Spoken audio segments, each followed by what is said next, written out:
Alright, that was me testing out the Viltrox 13mm f1.4. I was super excited to test out this lens for two reasons. One, f1.4, look at this, beautiful.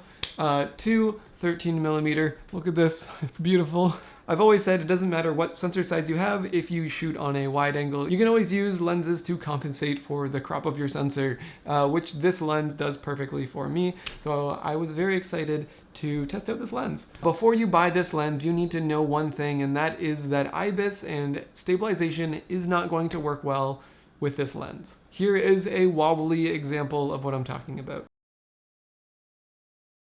So right off the bat, I knew I was grabbing my gimbal and I was gonna run around with this thing on the gimbal. That being said, it was not a hassle at all. It was so light on the camera. The Fujifilm X-T4 with this lens combined is just a little wide angle bokeh machine. And once you pair it with a stabilization, it looks great. Alternatively, if I would have shot any of that footage with IBIS enabled, it would have, yeah, nope, no good. I've also taken a variety of vertical videos as well as photos.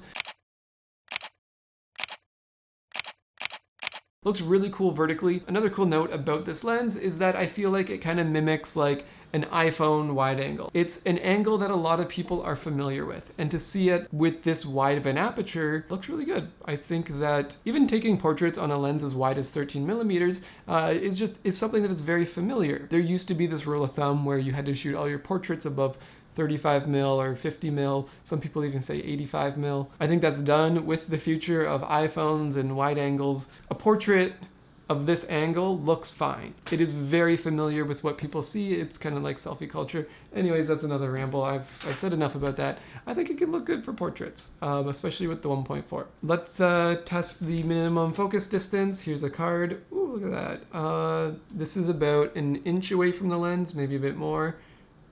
It looks to be about here. So minimum focus, from what I can tell, unscientific, a few inches. 2 inch, I don't know. I'm not American, I don't know what inches are. Like 6 centimeters. But yeah, super happy with this lens. I would highly recommend it. Just make sure you know what you're doing with this lens. You can't just slap this on, turn on your stabilization and go. The only way I could see this lens being better is if it had like in-lens stabilization, but that would also increase the price, and I think the best thing about this lens is actually the price. The Viltrox 13mm f1.4 is $429 US. And as far as lenses go, that is a prime price point. Vignetting, there is a bit of vignetting, but honestly nothing crazy. I didn't see any like majorly warped lines or anything. It seems pretty straight. But that's just my opinion. Let me know what you thought of the footage. This is a short video. I don't got time for long videos. Gotta get back to work. Peace.